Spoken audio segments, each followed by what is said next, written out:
साल 1947।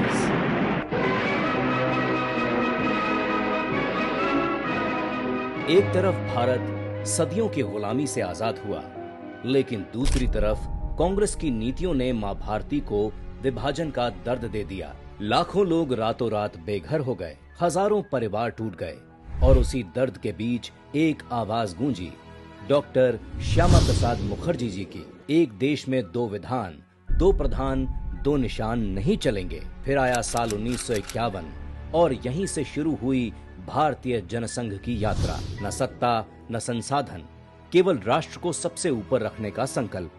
कश्मीर से गोवा तक, चीन के खतरे से लेकर पाकिस्तान की चुनौती तक, जनसंघ हर मोर्चे पर डटा रहा।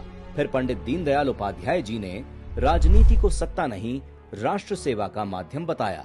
1975 में जब इमरजेंसी लगाकर लोकतंत्र की आवाज दबा दी गई, हजारों कार्यकर्ता जेलों में ठूंस दिए गए, लेकिन उनके विचार नहीं झुके और इसी के नतीजतन 1977 में जनता ने तानाशाही को उखाड़ फेंका और फिर 6 अप्रैल 1980 को जन्म हुआ भारतीय जनता पार्टी का। 1984 के लोकसभा चुनाव में सिर्फ 2 सीटें हासिल हुईं, लेकिन उसका संघर्ष जारी रहा। रथ यात्रा चली, राम मंदिर आंदोलन उठा और भाजपा करोड़ों लोगों की आवाज बनती गई।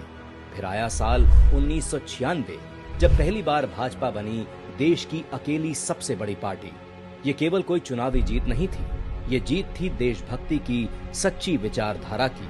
13 दिन की सरकार भले गिरा दी गई, लेकिन देश समझ चुका था, भारत की राजनीति अब बदल चुकी है।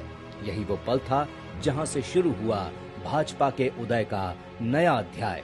बाकी की पूरी यात्रा अगले एपिसोड में।